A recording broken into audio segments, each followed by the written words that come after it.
इधर समाजवादी पार्टी के एक और नेता पर यौन उत्पीड़न का आरोप लगा है। दरअसल बरेली के सपा नेता वफाउर रहमान पर पत्नी के उत्पीड़न का आरोप लगा है।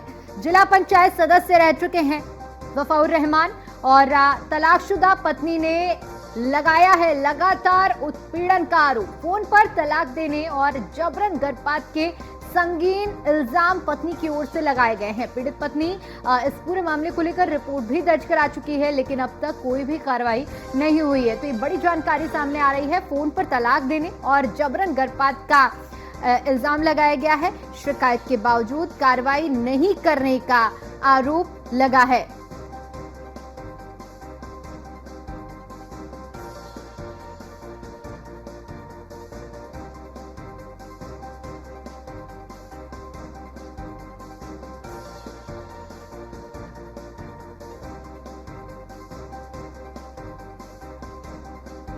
पत्नी ने उत्पीड़न का आरोप लगाया है और साथ ही आपको बता दें कि फोन पर तलाक देने जबरन गर्भपात के इल्जाम लगाए गए हैं।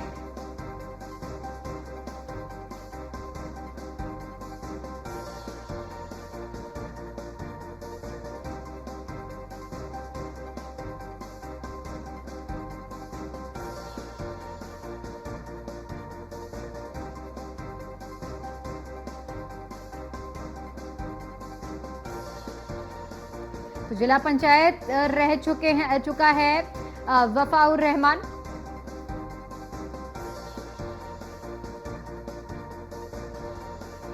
और इसी पर ज्यादा जानकारी के साथ हमारे ब्यूरो चीफ अनुरोध भारद्वाज हमारे साथ जुड़ चुके हैं।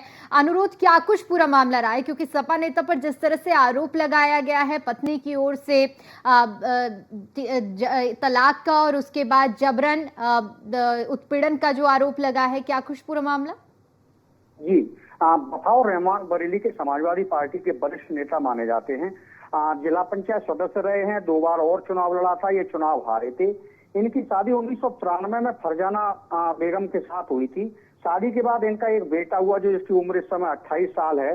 अभी पिछले महीने इन्होंने शादी के इतने लंबे समय बाद अचानक पत्नी को तलाक दे दिया और इसके बाद पत्नी ने पुलिस में दस्तक दी, FIR दर्ज हुई। अब पत्नी का ये कहना है कि वो ये लगातार उनको धमकी दे रहे हैं, तरह तरह से समझौते के लिए दबाव बना रहे हैं और जो विवेचनाधिकारी है, जांच अधिकारी, वो इनको किसी तरह से सहयोग नहीं कर रहे पीड़िता को। इस वजह से इन्होंने अभी SSP से कार्रवाई की गुहार लगाई है। जी बिल्कुल, देखिए जिस तरह से पूरा मामला सामने आया है सवालों के घेरे में है। ऐसे में क्या अभी तक जो आरोपी सपा नेता जिन पर आरोप लगे हैं उनकी ओर से किसी तरह का कोई प्रतिक्रिया या बयान इस मामले में आया है? अभी तक जिस तरह की जानकारी हम लोगों ने उनसे संपर्क करने की कोशिश की, लेकिन अभी संवाद कायम नहीं हुआ है। इसमें एक चौंका देने वाली बात इस पूरी कहानी में ये भी है कि फरजान रहमान जो इस समय इनकी तलाकशुदा पत्नी हैं, ये पूर्व में दूसरे समुदाय से ताल्लुक रखती थी। धर्म परिवर्तन के बाद इनका निकाह हुआ था और शादी के इतने लंबे समय तक सब कुछ ठीक चला, लेकिन अभी 1 महीना पहले इन्होंने अचानक उनको तलाक दे दिया। उस समय से ये कार्रवाई के लिए दर दर ठोकरें खा रही हैं, लेकिन इनकी सुनवाई नहीं हो रही। इनका ये कहना है कि उनके साथ कोई भी अप्रिय घटना होती है तो वफाउर रहमान उसके लिए जिम्मेदार होंगे और उसके लिए उन्हें इंसाफ दिलाया जाए। बिल्कुल, क्योंकि देखिए जिस तरह से बताया ये भी जा रहा है कि जो पीड़ित महिला है उसकी ओर से इस पूरे मामले को लेकर शिकायत भी करवाई गई है, लेकिन उस हिसाब की कोई कार्रवाई अब तक नहीं हुई है। ऐसे में कहीं ना कहीं एक बड़ा झटका तो पीड़ित को भी लगता है अगर उसकी बात कहीं सुनी नहीं जाती है। अनुभव, हरियाणा से हमारी न्यूज इंडिया 1 की बातचीत हुई है। इनका कहना है कि अगर यहाँ पर सुनवाई नहीं होगी तो मुख्यमंत्री योगी आदित्यनाथ के समक्ष वो उपस्थित होकर अपनी पीड़ा बयां करेंगी और कार्रवाई की गुहार लाएंगी। फिलहाल मामला बरेली पुलिस के पाले में है, किस तरह से इस मामले को आगे ले जाया जाता है, लेकिन जिस तरह के आरोप हैं ये बेहद संगीन आरोप हैं और समाजवादी पार्टी के नेता पर उनका प्रभावशाली यहाँ पर अस्तित्व है और उनसे लगातार ये बात कही जा रही है कि वो जांच को प्रभावित कर रहे हैं और कार्रवाई नहीं होने दे रहे हैं। जी बिल्कुल अनुरोध, देखिए जिस तरह से कार्रवाई नहीं होने दे रहे हैं, अपना वर्चस्व दिखाकर कहीं ना कहीं पीड़िता के लिए एक मुश्किलें पैदा होती हुई नजर आ रही है, क्योंकि फोन पर तलाक देना, जबरन गर्भपात कराने के इल्जाम अपने आप में एक बड़ा और संगीन आरोप है। जी पीड़ित महिला इस समय ये क्योंकि मामला देहात क्षेत्र का है, पीड़ित महिला अपने बेटे के साथ यहाँ शहर में रहती है। उनका बेटा इस समय मेहनत मजदूरी करके अपना गुजारा कर रहा है और उनका कहना है कि उनके साथ किसी भी समय कोई अनहोनी हो सकती है। वो जब वो घर से बाहर निकलती है तो तरह तरह से उनको धमकाने की कोशिश की जाती है। अब ये मामला इतना गंभीर हो चुका है कि बरेली पुलिस और प्रशासन से उन्होंने मांग की है कि तुरंत वफाउर रहमान की गिरफ्तारी की जाए, लेकिन फिलहाल अभी पुलिस ने इस मामले में कोई कदम नहीं उठाया है और वफाउर रहमान की तरफ से भी अभी इस मामले में कोई बयान सामने नहीं आया है। बिल्कुल अनुरोध, आप बने रहिए हमारे साथ। वर्षा साहिब भी लखनऊ से जुड़ चुकी हैं। वर्षा, समाजवादी पार्टी के नेता एक बार फिर से कटघरे में हैं, चाहे क्योंकि आप जिस तरह से वफाउर रहमान का नाम सामने आया है पत्नी के साथ उत्पीड़न के आरोप में, लेकिन इससे पहले भी समाजवादी पार्टी के तमाम वो नेता जिनका नाम इस तरह से दागदार हुआ है और इस तरह की गतिविधियों में संलिप्त पाया गया है, तो एक बार फिर से अब समाजवादी पार्टी की छवि इस पूरे नेताओं की ओर से खराब होती हुई नजर आ रही है और कटघरे में आए।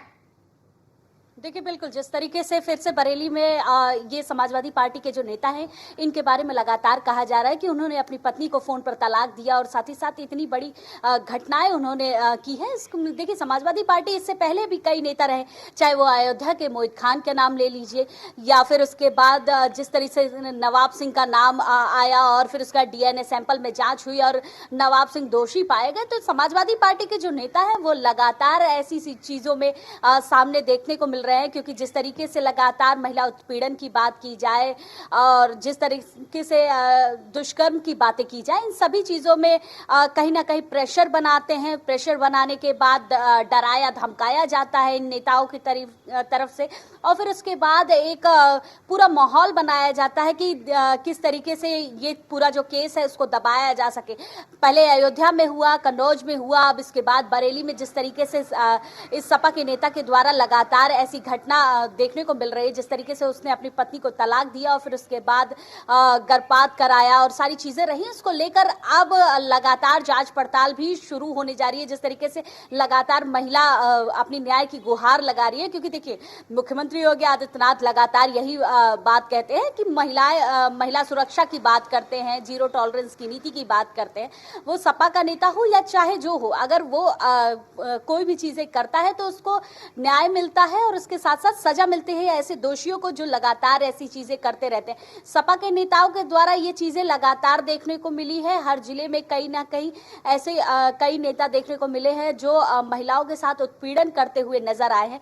इसमें लगातार अब सपा के नेता जिस तरीके से चीजें कर रहे हैं उसमें देखिए काफी इफेक्ट भी पड़ेगा, क्योंकि जिस तरीके के आने वाले चुनाव हैं, लगातार समाजवादी पार्टी अपना PDA का नारा भी दे रही है। उसमें जैसे ये नाम सामने आते हैं तो उसके बाद इसको दबाने की भी कोशिश की जाती है, क्योंकि इससे सपा पर काफी इफेक्ट पड़ता है और लगातार ये कहा जाता है कि महिलाओं की सुरक्षा की जब बात होती है तो सपा कहीं ना कहीं जरूर घेरे में आती है।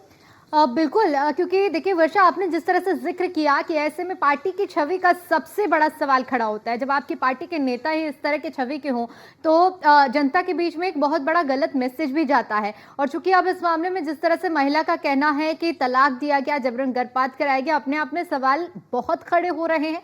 लेकिन इन सब बातों के बीच में सबसे बड़ी बात यह है कि पीड़ित महिला का कहना है कि इस पूरे मामले में कोई भी कार्रवाई अनुरूप रूप से नहीं हो रही है। इस पर क्या अपडेट है?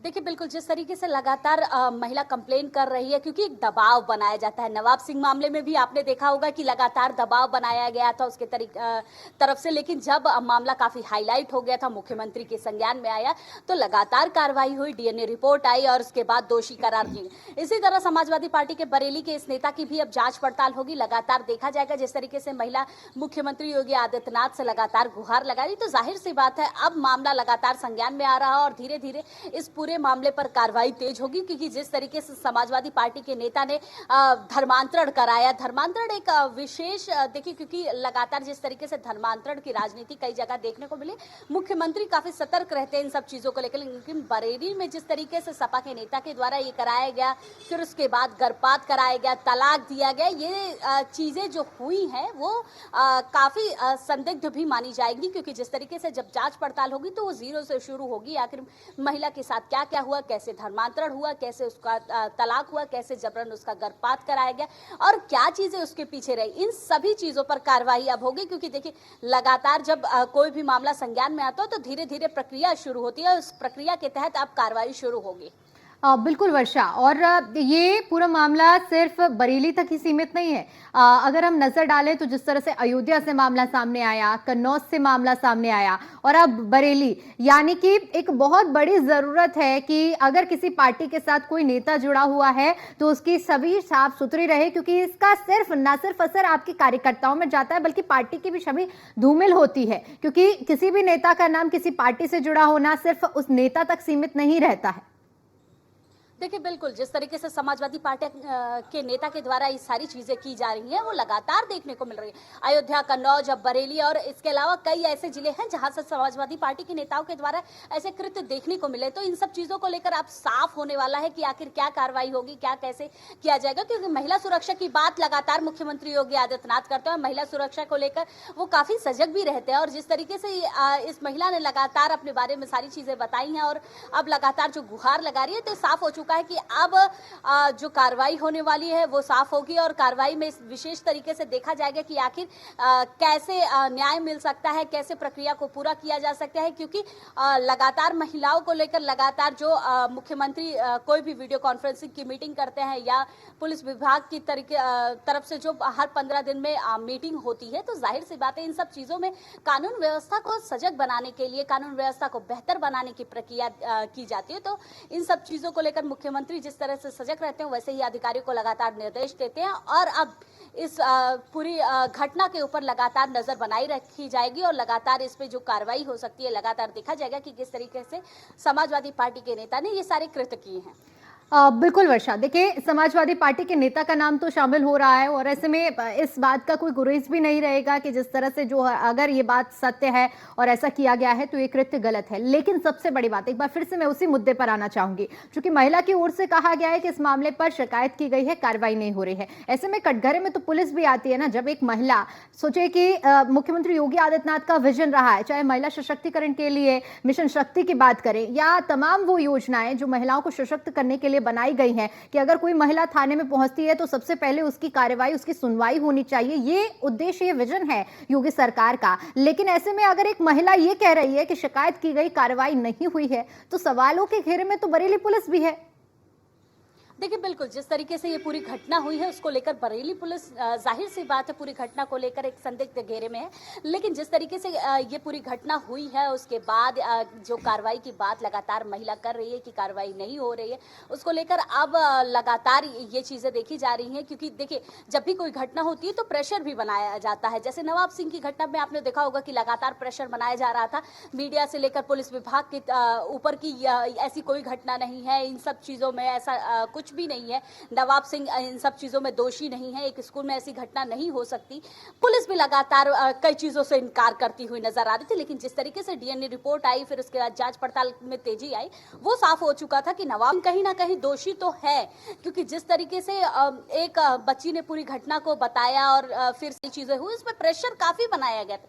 वैसे ही बरेली की घटना है ये, जिस तरीके से अभी शुरुआत है और लगातार प्रेशर बनाया जा रहा है पुलिस के ऊपर, क्योंकि स्थानीय पुलिस कहीं ना कहीं प्रेशर में आ जाती है जब ऐसी सारी कुछ घटनाएं होती हैं कि हमारे इलाके में ऐसी घटनाएं हुई हैं और इन सब चीजों को थोड़ा सा निगलेक्ट करने के लिए एक प्रेशर बनाया जाता है कि ऐसी घटनाएं आगे ना बढ़ सके, मुख्यमंत्री तक ना पहुंच सके। लेकिन जब ऐसी कोई बड़ी घटना होती है जरूर मुख्यमंत्री संज्ञान लेते हैं। जिस तरीके से ये बरेली की घटना है, मुख्यमंत्री संज्ञान लेंगे और जाहिर सी बात है इसमें भी कार्रवाई जब तेजी से शुरू होगी तो सारी चीजें सामने आ जाएगी। क्योंकि जिस तरीके से डीएनए की बात अखिलेश यादव करते हैं, लेकिन जब डीएनए का सैंपल जांच होता है तो जाहिर सी बात है उनके सपा के नेता इसके घेरे में रहते हैं। क्योंकि लगातार सपा के नेताओं के द्वारा जो ये घटनाएं हो रही हैं, इसमें पार्टी कहीं ना कहीं दोषी भी साबित हो जाती है कि इनके जो नेता हैं। बिल्कुल लाजमी सी बात है वर्षा, अगर किसी नेता पर सवाल उठते हैं तो नेता से पहले उसकी पार्टी तक आवाज पहुंचती है और पार्टी की छवि धूमिल होती है। खैर फिलहाल के लिए आपका बहुत बहुत शुक्रिया हमारे साथ जुड़ने के लिए और जानकारी के लिए। और चलिए इसी के साथ यहाँ पर रुकते एक छोटे से ब्रेक के लिए। ब्रेक के उस पार खबरों का सिलसिला यूं ही जारी रहेगा।